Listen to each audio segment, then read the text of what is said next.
और एक हमारे इस्लामाबाद में एक बहुत ज़्यादा ट्रेंड है शेयरिंग स्पेस का। तो इसमें सिर्फ एक चीज़ देखने वाली है कि ये बहुत अच्छा ट्रेंड है, बजाय कि आप जाके एक सोसाइटी की फाइल लें और आपको कोई पता ना हो कि इसके पास लैंड कितनी है, एनओसी कब मिलेगा, आपको प्लॉट कहाँ मिलेगा, मिलेगा नहीं मिलेगा, तो आप उससे शेयरिंग स्पेस पे ले लें। लेकिन इसमें सिर्फ और सिर्फ एक जो है वो क्लाइंट्स को देखने वाली चीज़ है कि वो जो भी प्रोजेक्ट है, क्या वो कंप्लीट प्रोजेक्ट ही शेयरिंग स्पेस पे तो नहीं है, क्या उसका पोजेशन कभी नहीं मिलना, वो एक जो डेवलपर है वो हमेशा उसको अपने पास रखेगा, तो उसके अंदर उसके मिसयूज़ के चांस हो सकते हैं कि कल वो उसको एज ए बैंक मॉर्गेज में ले जाए, किसी और को सेल कर दे या ओवर सेलिंग की भी हो। लेकिन अगर एक प्रोजेक्ट्स जो आपको कंप्लीट एक अथॉरिटी से ट्रांसफ़र के राइट्स के साथ बेचा जा रहा है, उसके अंदर ऐसा रिस्क नहीं होता। तो हमारा जो बेसिकली बिजनेस मॉडल है, हम प्रॉपरली उसको ट्रांसफ़र के राइट्स के साथ दे रहे हैं। जो भी उसकी मुतलका अथॉरिटी होगी, उससे वो उसके नाम पे वो प्रॉपर्टी ट्रांसफ़र होगी और वो उसका ऑनर होगा, और जो रेंट उससे आएगा वो डायरेक्टली उस ब्रांड से हम उसके ही डायरेक्टली अकाउंट में जा रहा होगा। तो जो कमिटमेंट्स होंगी रेंट की, वो हम लोग उसको एमजीसी की खुद हमारी अपनी कमिटमेंट्स होती हैं कि ये आपका यहाँ पे ब्रांड रहेगा और आपको वो रेंट जो है मिलता रहेगा। तो सिर्फ हमारा इसमें एक ख्वाब तो ये है कि हर पाकिस्तानी के पास अपना घर हो। दूसरी चीज़ ये कि हम ऐसी प्रोडक्ट दें जो मिनिमम कोई 10 लाख रुपए की इन्वेस्टमेंट करना चाह रहा है वो भी कर सके, और जो मैक्सिमम जाके 10 करोड़ 15 करोड़ इन्वेस्टमेंट करना चाह रहा है वो भी कर सके। तो इस तरह की हम लोग अपनी प्रोडक्ट डिज़ाइन की हुई है, उसमें चाहे वो रेडी प्रोडक्ट ले, चाहे वो इंस्टॉलमेंट पे ले, चाहे वो 1% पेमेंट प्लान के ऊपर ले। So if I am getting this correct, sharing model का मतलब है, फॉर एग्जांपल अगर आपके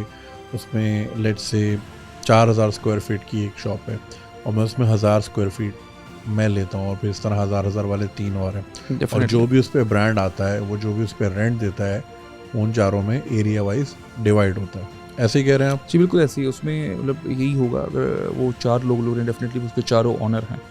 तो वो चारों ऑनर हैं, लेकिन उसके अंदर कोई डिस्प्यूट नहीं हो सकता, ठीक है, कि वो आपस में कोई इशू होगा। वो एज ए बिल्डर ये चीज़ हम मैनेज कर रहे होते हैं, और उसमें शेयरिंग की परसेंटेज है, ना कि आपका ये फ्रंट है या बैक है, इसमें कौन सा हिस्सा आपका है। आपका बेसिकली यूनिट है और आप उसमें इतने % के ऑनर हैं,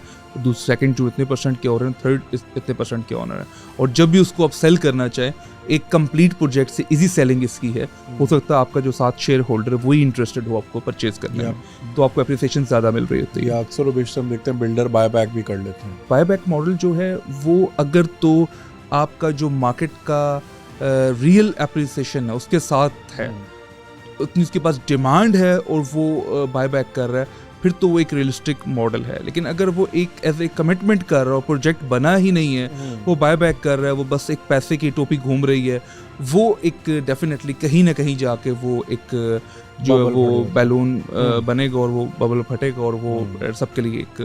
जो है वो नुकसान होगा। भी ऐसी चीज़ें देखने में आ रही है मार्केट में कि इस तरह के प्रॉब्लम्स भी आए हैं। लेकिन ये हमने जब इन्वेस्ट करना है, इस चीज़ को हमने उस टाइम जो है वो वेरीफाई करना है कि हम जहाँ पे इन्वेस्ट कर रहे हैं उसकी क्रेडिबिलिटी क्या है और उसकी सिक्योरिटीज़ क्या हैं, और जो हम जिस लैंड में इन्वेस्टमेंट कर रहे हैं और जिस कंपनी को पैसे दे रहे हैं, क्या वो दोनों सेम हैं। मतलब जिस हमने कंपनी के अकाउंट में पैसा डाला, उसके नेम पे वो लैंड एग्जिस्ट भी करती है या नहीं। अगर वो लैंड किसी और की, आप पैसा किसी और को दे रहे हो, तो ये पॉसिबल नहीं है कि पैसे मुझे दिए जाएँ और लैंड आपके नाम पे हो और कल मैं आपसे क्लेम करूँ, ये पॉसिबल नहीं। सिर्फ ये चीज़ें देखने वाली हैं